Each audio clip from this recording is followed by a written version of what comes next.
Hello जी, नमस्कार, सलाम, सत श्री अकाल। Wish you all a very warm welcome to this wonderful channel. Aakash Byju's NEET YouTube channel में आप सबका तहे दिल से स्वागत है। मैं आपका अपना डॉक्टर सचिन कपूर एक बार फिर से आपके सामने हूं एक और बेहतरीन सेशन लेकर के। आज के इस सेशन में हम किस विषय के क्वेश्चंस डिस्कस करने वाले हैं?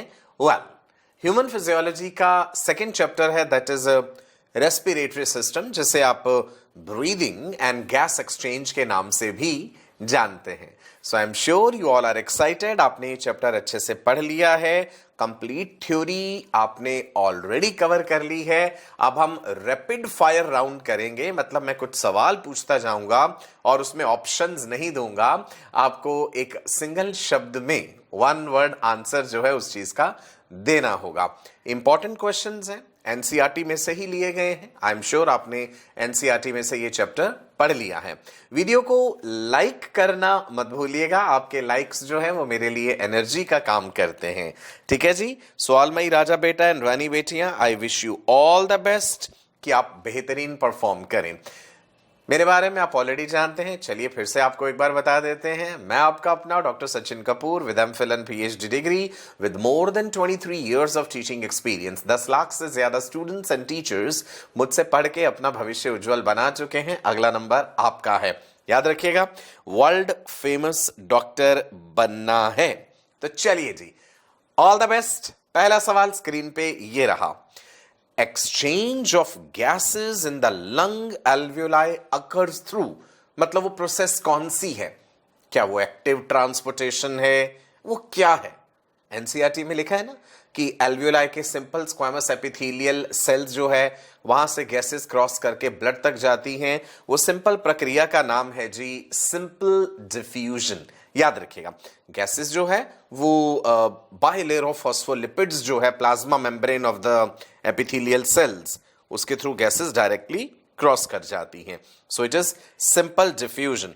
अगला सवाल स्क्रीन पे ये रहा, the most important muscular structure in respiratory system in case of humans is, भाई आपने पढ़ा है जब हम सांस लेते हैं इंस्पिरेशन तो एक स्ट्रक्चर है जो नीचे की तरफ मूव करता है, which separates your thorax from abdomen. The most important muscle involved in breathing, yes, you got it right, it is diaphragm. Midriff भी जिससे कह देते हैं, फ्रेनिक मसल भी कहते हैं।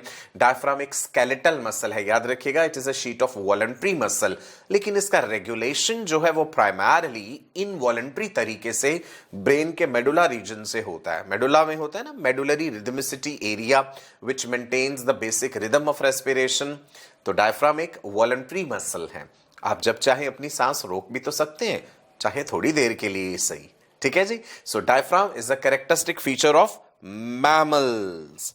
अगला सवाल easy question, pulmonary volumes and pulmonary capacities में से है टोटल लंग कैपेसिटी कितनी होती है? अच्छा याद कीजिए, tidal volume plus inspiratory reserve volume plus expiratory reserve volume plus residual volume, इन सारी वैल्यूज को मिला देंगे तो बन जाती है टोटल लंग कैपेसिटी। एनसीईआरटी में ये सारी बातें लिखी हैं, ये आपको याद रखनी है। And it is 6000 ml, मतलब लगभग 6 लीटर। अगला सवाल स्क्रीन पे आपके सामने ये रहा, 100 ml of blood can deliver dash ml of carbon dioxide to alveoli। अच्छा बच्चे जल्दबाजी में गलती कर सकते हैं कि ऑक्सीजन के बारे में पूछा है, नहीं नहीं नहीं, ये कार्बन डाइऑक्साइड के बारे में पूछा है। अच्छा ऑक्सीजन के बारे में आप इतना जानते हैं, 100 ml of oxygenated blood carries 20 ml of oxygen and it delivers 5 ml of oxygen to the tissues under normal conditions. 15 ml of oxygen returns back in the deoxygenated blood. यहां पे सवाल कार्बन डाइऑक्साइड के बारे में पूछा गया है। ठीक है, अच्छा आपको याद है 100 ml ऑफ ऑक्सीजनेटेड ब्लड में कितनी कार्बन डाइऑक्साइड होती है? 49 ml। टिश्यू के पास ऑक्सीजनेटेड ब्लड जाता है, उसे ऑक्सीजन दे देता है, उसकी कार्बन डाइऑक्साइड पिक कर लेता है। तो जो डीऑक्सीजनेटेड ब्लड टिश्यू से एल्वेलाई की तरफ वापस जा रहा है उसमें कार्बन डाइऑक्साइड कितनी हो जाती है? 53 ml पर 100 ml के हिसाब से। That means 4 ml carbon dioxide जो है वो एल्वेलाई को डिलीवर कर दी जाती है। इंपॉर्टेंट है, याद रखिएगा। अगला सवाल, एक हेमोग्लोबिन मॉलिक्यूल कितने मॉलिक्यूल्स ऑफ ऑक्सीजन कैरी करता है? अच्छा, ऑक्सी हीमोग्लोबिन का फॉर्मूला याद है, Hb4O8। तो भाई ये O8 जब हमने लिखा है ना, 8 तो हो गए एटम्स, हमसे क्या पूछा है, molecules. Haemoglobin, red colored iron containing protein present inside the RBCs which combines reversibly with oxygen to form oxyhemoglobin। तो इस सवाल का सही जवाब होगा जी 4। मॉलिक्यूल्स 4 है, अगर एटम्स पूछे जाएं तो वो 8 हो जाएंगे। राइट, मजा आ रहा है, एंजॉइंग द सेशन? तो फिर लाइक का बटन अभी तक क्यों नहीं प्रेस करा, जल्दी से सेशन को लाइक कीजिएगा। आगे बढ़ते हैं। Maximum expiration after full inspiration, भाई जैसे हमने डीपली इनहेल कर दिया, फिर पूरा एफर्ट लगा करके एक्सेल करा, तो इसको क्या बोलते हैं? Is it your vital capacity? Is it your total lung capacity? Is it your inspiratory reserve volume? Is it your expiratory reserve volume? Well, the correct answer is vital capacity, है ना। जैसे tidal volume, air हम अंदर ले जाते हैं, एक single breath में 500 ml हवा लंग्स में जाती है, 500 ml हवा बाहर आ जाती है, उस चीज को तो हम टाइडल वॉल्यूम बोलते हैं। अगला सवाल, अलग अलग एनिमल्स में हमें अलग अलग तरह के रेस्पिरेटरी स्ट्रक्चर्स देखने को मिलते हैं। सवाल है यहां पे, book lungs are the respiratory organs in case of. कौन से एनिमल ग्रुप्स ऐसे हैं जिनमें रेस्पिरेटरी स्ट्रक्चर्स बुक लंग्स हैं? Correct answer is scorpions and even spiders, right. जब तक किसी एनिमल का ओवरऑल सरफेस एरिया उसके वॉल्यूम की जरूरतों को पूरा कर सकता है, तब तक उसे अलग से किसी रेस्पिरेटरी स्ट्रक्चर की जरूरत नहीं होती। सो अगर आप पॉरीफेरा या निडेरिया फाइलम की बात करें तो सिंपली डिफ्यूजन के जरिए, उनकी बॉडी वॉल के जरिए गैसेस का एक्सचेंज हो जाता है। अगला सवाल, approximately dash alveoli are present in both the human lungs। Lungs के स्ट्रक्चर में एल्वियोलाई पढ़े हैं ना हमने, राइट। एल्वियोलाई में सिंपल स्क्वामस एपिथेलियल सेल्स होते हैं। कितने एल्वियोलाई हैं? 300 से 350 मिलियन। तो आप कह सकते हैं भाई 300 million alveoli are present in both the lungs. Next question, in case of human respiratory system, trachea जो हमारी विंड पाइप है, इट इज सपोर्टेड बाय, भाई trachea is a hollow muscular tube, तो वो कोलैप्स कर सकती है। तो ऐसा ना हो इसके लिए यहां पे रिंग्स होते हैं ना, कौन से कार्टिलेज के, याद है? These are C shaped rings of hyaline cartilage, incomplete rings हैं। अच्छा, वो इनकम्प्लीट क्यों है, सी शेप क्यों है? क्योंकि उनके पीछे ईसोफेगस है। जब आप फूड को स्वेलो करते हैं तो ईसोफेगस को एक्सपेंड होने के लिए जगह चाहिए। So the rings are incomplete to allow expansion of esophagus during swallowing। Enjoying the questions? Next question, ये रहा स्क्रीन पे आपके सामने। Chemosensitive area which is situated adjacent to the rhythm center is highly sensitive to। Respiration के लिए neural control भी है, chemical control भी है। हमारा जो medulla region of the brain होता है उसमें मेडुलरी रिदमिसिटी एरिया है which maintains the basic rhythm of respiration. हमारे पास कीमो रिसेप्टर्स भी तो हैं, central chemo receptors which are situated in the medulla and peripheral chemo receptors which are located in aortic bodies and carotid bodies. तो ये central chemo receptors किसके लिए sensitive होते हैं? भाई सेंट्रल कीमो रिसेप्टर सेंसिटिव होते हैं कार्बन डाइऑक्साइड के लेवल के लिए और H+ हाइड्रोजन आयंस के लिए। सेरेब्रोस्पाइनल फ्लूइड फ्लो करता है ना ब्रेन में, तो ये डिटेक्ट कर लेते हैं कि भाई कार्बन डाइऑक्साइड का लेवल ज्यादा है, कार्बन डाइऑक्साइड का लेवल कम है, हाइड्रोजन आयंस का लेवल कैसा है, अकॉर्डिंगली ये ब्रीदिंग को रेगुलेट करते हैं। याद रखिएगा, carbon dioxide plays more important role in regulating breathing rather than oxygen. जो पेरिफेरल कीमोरिसेप्टर्स होते हैं ओटिक बॉडीज में और कैरोटिड बॉडीज में, वो तब इंपॉर्टेंट रोल प्ले करते हैं when we move to high altitude. ज्यादा ऊंचाई पे चले जाएंगे, वहां पे कार्बन डाइऑक्साइड के लेवल में बदलाव नहीं आता है इतना, ऑक्सीजन का लेवल डिक्रीज होने लगता है। अगला सवाल, trachea your wind pipe is divided into left and right primary bronchi at the level of. NCERT में ये बात क्लियरली लिखी है। चलो मैं क्लू दे देता हूं, थोरेसिक वर्टिब्रा है, चेस्ट रीजन में थोरेसिक वर्टिब्रा आते हैं ना, तो कौन से थोरेसिक वर्टिब्रा के लेवल पे trachea right primary bronchus and left primary bronchus में डिवाइड कर जाता है? The correct answer is at the level of T5. T5 means fifth thoracic vertebra. Important है, याद रखिएगा, क्वेश्चन फ्रेम हो सकता है।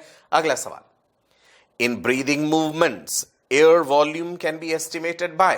चलो मैं दूसरे तरीके से पूछ लेता हूं, pulmonary volumes and pulmonary capacities को मेजर करने के लिए जिस इंस्ट्रूमेंट का, जिस गैजेट का आप इस्तेमाल करते हैं, उसे क्या कहते हैं? Is it sphygmomanometer? No, that is for blood pressure. Is it glucometer? No, no, that is for detecting the blood glucose level. Is it oximeter? No, no, that is for detecting the level of oxygen in your blood. Is it stethoscope? No, no, that is for hearing the heart sounds. Then what is it? The correct answer is spirometer. याद रखिएगा, spirometer से लेकिन हम residual volume नहीं जान सकते. अगला सवाल स्क्रीन पे आपके सामने ये रहा, पार्शियल प्रेशर्स को लेकर के है. एनसीईआरटी में एक टेबल बना हुआ है भाई, याद करना पड़ेगा पार्शियल प्रेशर्स वाला. The partial pressure of oxygen in your alveolar air, atmospheric air and tissues respectively कितना है? भाई हवा में 21% ऑक्सीजन है, तो हवा में, एटमॉस्फेरिक एयर में ऑक्सीजन का पार्शियल प्रेशर, और जब तक वो आपके एल्वियोलाई में पहुंचेगी पार्शियल प्रेशर कम हो जाता है, और फिर फाइनली टिश्यू के लेवल पे कितना है? So the correct answer is alveoli में 104 mm ऑफ मर्करी, 100 से 104 mm मर्करी है, और हवा में ऑक्सीजन का partial pressure 159 mm of mercury है, टिश्यूज के लेवल पे 40 mm ऑफ मर्करी. अगला सवाल, covering over the lungs is called. आपके 2 लंग्स हैं, they are covered by a double membranous structure. उस डबल मेम्ब्रेनस स्ट्रक्चर का नाम पूछा गया है, एंड आई एम श्योर आपको पता है, it is pleura. Outer parietal pleura, inner visceral pleura, दोनों के बीच में प्लूरल कैविटी है जिसमें प्लूरल फ्लूइड भरा हुआ है, which minimises friction during the breathing. अगला सवाल, the major amount of carbon dioxide in case of invertebrates as well as vertebrates is transported as. आप जानते हैं कार्बन डाइऑक्साइड के ट्रांसपोर्ट होने के 3 तरीके हैं, in the form of bicarbonate ions या carbonic acid, in the form of carbamino haemoglobin. Carbon dioxide haemoglobin के साथ भी तो जुड़ती है, जैसे ऑक्सीजन हेमोग्लोबिन के साथ जुड़ती है तो ऑक्सी हेमोग्लोबिन बनता है. जब कार्बन डाइऑक्साइड हेमोग्लोबिन के साथ जुड़ती है तो कार्बोक्सी हेमोग्लोबिन नहीं, कार्बामीनो हेमोग्लोबिन बनता है. कार्बोक्सी हेमोग्लोबिन कार्बन मोनोऑक्साइड के साथ होता है, याद रखिएगा. तीसरा तरीका है कार्बन डाइऑक्साइड के ट्रांसपोर्ट होने का इन the form of simple dissolve state, physical solution form में, लेकिन सबसे ज्यादा जो है that is in the form of carbonic acid, या आप कह दीजिए बाइकार्बोनेट आयंस की फॉर्म में. अगला सवाल, the average value of functional residual capacity FRC कितना होता है? फंक्शनल रेजिडुअल कैपेसिटी वैल्यूज आपको याद रखनी पड़ेंगी. ये 2200 से 2300 ml के करीब है, यानी 2200 से 2300 ml तक एनसीईआरटी में ये वैल्यूज लिखी हैं. You have to remember, question यहां से फ्रेम हो सकता है. अगला सवाल है जी, the volume of air inspired, जो आप सांस से अंदर लेके जाते हैं, और expired with each normal breath is known as. जब आपने एक बार सांस ली, सर्टेन वॉल्यूम ऑफ एयर आप हवा जो है अपने लंग्स में लेके जाते हैं, फिर आप एक्सपायर भी करते हैं, that is what is called as tidal volume. So what is tidal volume? The volume of air which is inspired in or which is expired out per breath. ये पर breath का है, ये पर मिनट का नहीं है, ध्यान रखिएगा इस चीज को. ठीक है जी. Next question, what percentage of carbon dioxide flows in the blood in the form of bicarbonate ions? मैंने बताया कार्बन डाइऑक्साइड को ट्रांसपोर्ट करने के 3 तरीके होते हैं, in the form of bicarbonate ions, in the form of carbamino haemoglobin and in the form of simple dissolve state. तो सबसे ज्यादा तो बाइकार्बोनेट आयंस की फॉर्म में. अब यहां पे ये पूछा गया कि भाई कितने प्रतिशत, कितने परसेंट कार्बन डाइऑक्साइड इस तरीके से ट्रांसपोर्ट होती है इन the form of carbonic acid. The correct answer is 70%, 70. So I hope you enjoyed the questions. मजा आया है आपको? ग्रेट जी. सेशन को लाइक और शेयर करना मत भूलिएगा. और एक इंपॉर्टेंट बात बता दूं, इस वीडियो का डिस्क्रिप्शन देखिएगा, वहां पे आपको एक लिंक मिलेगा about our various programmes which we are offering. Rankers package, scholars package, daily practice set package, mock test package. आप इनमें से कोई भी पैकेज अपनी जरूरत के अनुसार चुन सकते हैं. और यदि आप YT NEET 10 ये कोड इस्तेमाल करते हैं उस पैकेज को परचेज करते समय, तो आपको स्पेशल डिस्काउंट भी मिलेगा.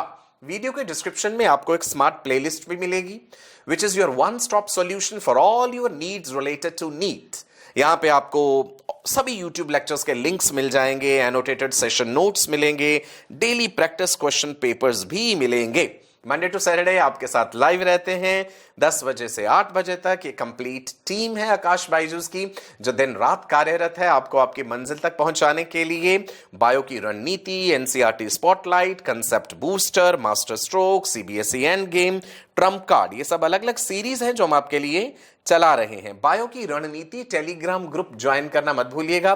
नीट से रिलेटेड सारी इंफॉर्मेशन हम आपको बायो की रणनीति टेलीग्राम ग्रुप में देते हैं। इसके अलावा नीट आकाश डिजिटल, ये टेलीग्राम ग्रुप भी आप सबने ज्वाइन जरूर करना है। और जो बच्चे नीट रिलेटेड कोई भी डिस्कशन करना चाहते हैं, आप मेरा Telegram group that is DR doctor Sachin Kapoor talk, ये टेलीग्राम ग्रुप ज्वाइन कर सकते हैं for any kind of help related to NEET. Session को लाइक और शेयर करना मत भूलिएगा, आपके लाइक्स हमारे लिए एनर्जी का काम करते हैं। कमेंट भी जरूर कीजिएगा कि इस तरह के रैपिड फायर सेशंस आप और कौन कौन से चैप्टर्स के लिए देखना चाहेंगे। जिन बच्चों ने अभी तक चैनल को सब्सक्राइब नहीं करा है, चैनल को सब्सक्राइब जरूर कर लीजिए, बेल आइकन को हिट कर दीजिए, हर इंपॉर्टेंट नोटिफिकेशन आप तक पहुंचना जरूरी है। चलिए जी, मैं आपका अपना डॉक्टर सचिन कपूर अब आपसे विदा लेता हूं। नमस्कार, bye bye, God bless you all, stay blessed.